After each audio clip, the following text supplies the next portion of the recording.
you choose you can buy your seats on the app on the app, and then also for every movie they have like anything you would they have the along with the trailer.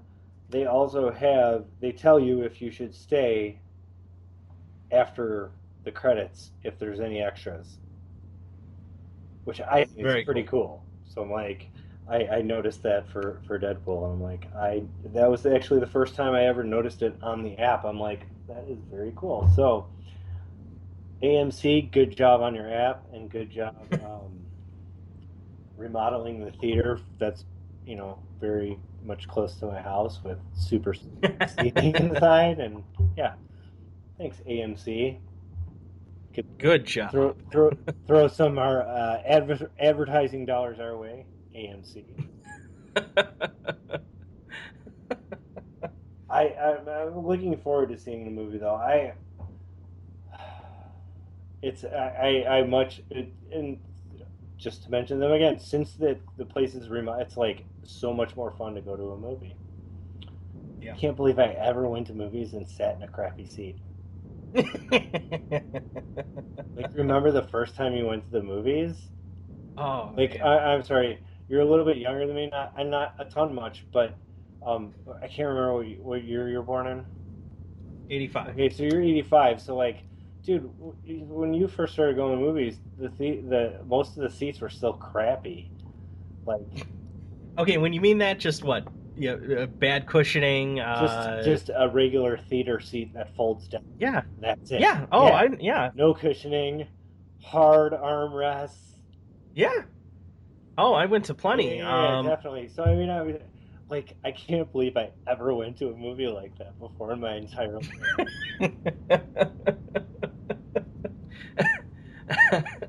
So I'm glad for that. Have you been paying attention? Are you nutso about election coverage? Are you I'm how lukewarm on it, I guess is the best way to put it. I'm I find this is definitely the most outrageous primary season that I've experienced in the, let's see, how many could I have seen? Just a handful, but with it being every 4 years, yeah. you don't get to see that many. So I feel like this is some sort of, I wonder if this is going to become the new norm. Just because of what social media is right now, the proliferation of it between Twitter, Facebook, um, yeah, anything else. I mean, any other platform Anything. that's out there, It's Snapchat. I mean, it's even it's everything.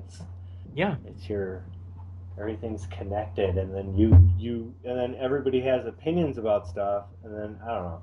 So much stuff is found. You can't, like what is the picture that came out of Bernie Sanders recently, where he's getting arrested, like in the '60s, like everything comes out. So it's completely bizarre, and it's so scary of yeah, what could happen. Me and my wife were discussing it last night, and I'm not crazy about, um, you know, watching every single minute of everything, but I definitely feel like I do enough reading about it to have yeah, a good opinion, and I just think like I don't know, it's very scary, and like you said, the way it's being the way it's shown, the way it's however it's produced to come out the way it's coming out, these people acting the way they're acting and saying the things they're saying sometimes, um, it's so crazy. Like, how do you explain it? And like, so my daughter's in first grade now, so like, she hears names about it, like they talk about stuff at school, so she knows about like, they hear stuff everywhere. So like, I'm talking about like Donald Trump with my daughter, and she has an opinion on Donald Trump.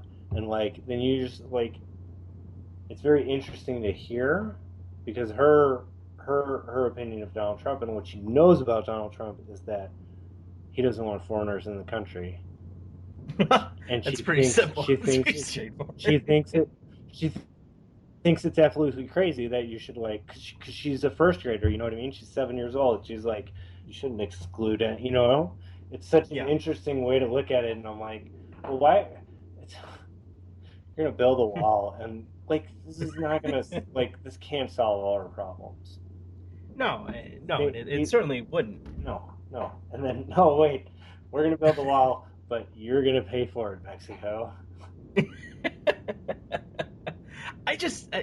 I think what's really, I don't know. I felt it's kind of, I don't know if it's just sort of a, whatever you want to call it, a third life crisis, a third of your life crisis or anything like that.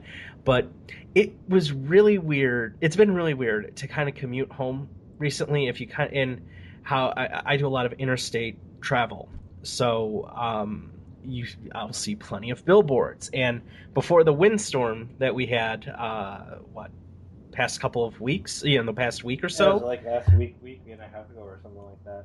Yeah, there was it was kind of weird, and you see different video. There's some video boards that are starting to make their way all over the place. It seems like those are replacing standard static billboards, which whatever, it doesn't matter. Fine, new way for new way of revenue generating. But there's one on 290 when you're heading out of the city, outbound, so westbound, and you get by Loretto Hospital Yeah, and Loretto Hospital, I the should say, excuse hospital. me.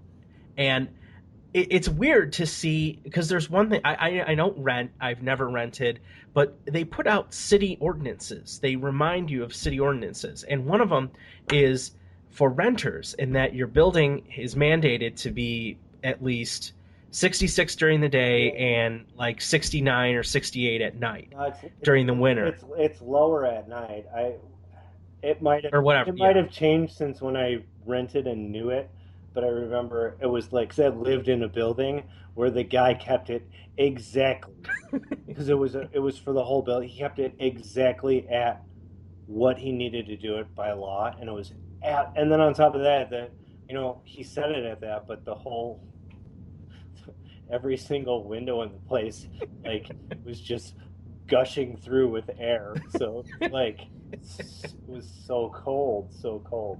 So they're telling people about this and telling people about city people what they need to know, correct?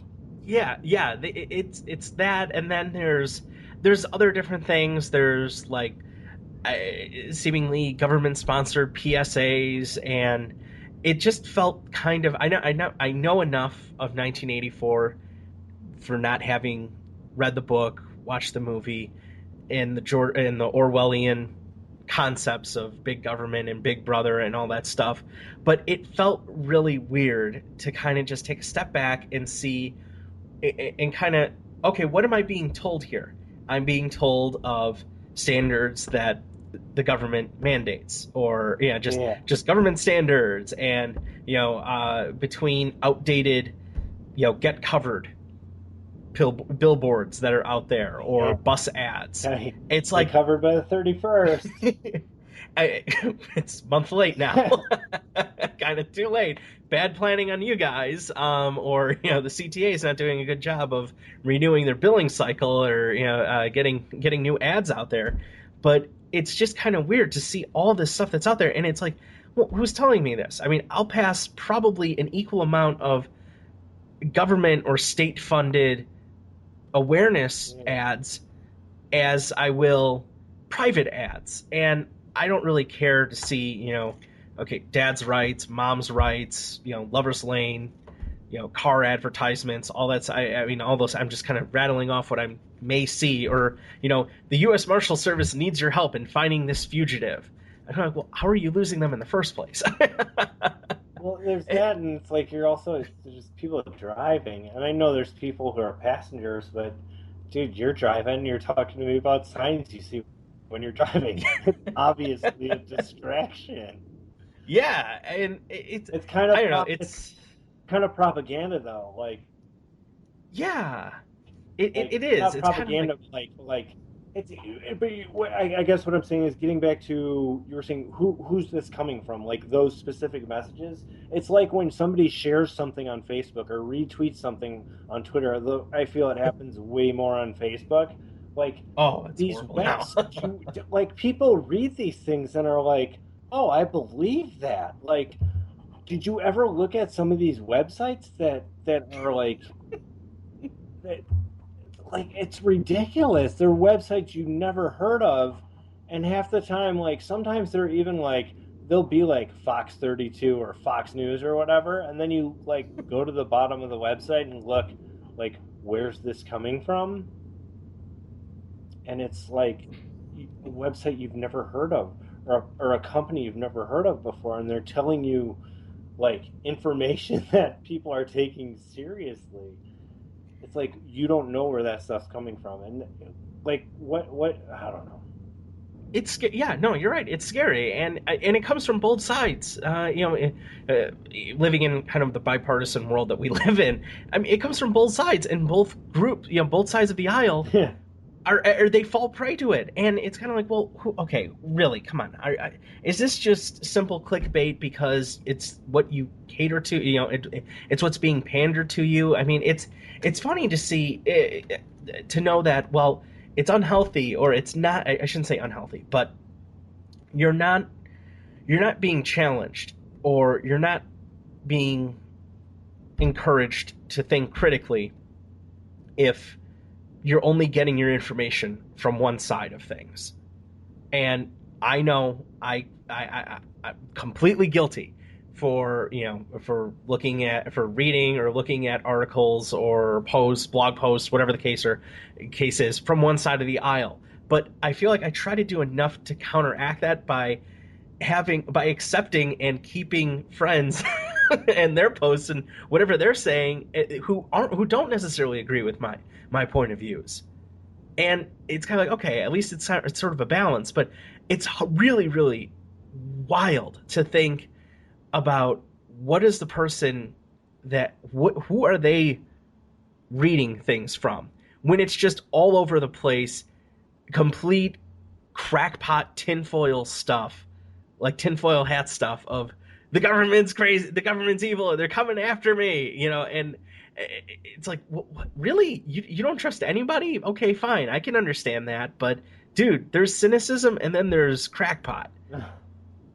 I mean, I like to look at everything, even the stuff that sounds kooky or like. But what I'm saying is, whenever I see something, I always look at the website first, and then I go whether I'm gonna click on that based on the decision of what the website is. If it's something I've like heard of before, or know, or like, or even don't like, I'll look at it. But if it's like credible, I know it. If it's like something I've never heard of.com, I'll look at it, but I'm like, are you kidding me? Who made up this website? Like what? Like, I don't know. But I guess like that's the open market of. I mean, it's exactly what we're doing right now. We're we're like BSing and kind of like semi complaining about shit and putting it out there in the middle of it. So whatever, it's fun, but it's the way the world. But I think you got to really like. I think it's understanding what you're looking at, Oh yeah. understanding who's saying it, because that has a lot to do with it sometimes. Because sometimes there's websites that are owned by like huge corporations. If you look at the bottom of any, you Yeah. will know this. Look at the bottom of any website, and there should be information there telling you who this company is that's posting this. Yes, I'm looking at Yeah. NHL.com, so it's basically going to be NHL. So, Oh, it's gonna be NHL in Labatt Blue. yeah, very true. There you go. It's the big dollars. There you go. Oh So man. so the you're a White Sox fan, and the White Yes. Sox recently signed Jimmy Rollins. Nothing. How do you feel about that? I, it's odd because everything, the way that it's been presented, and to Sox fans and Sox Twitter and everything, is that Jimmy Rollins has passed up guaranteed opportunity from other clubs to come to us and work for a job. And it's kind of like, well, he was given minor role. He was going to be given platoon roles, minor roles. He wasn't going to be an everyday player. if they think that they're as bad off as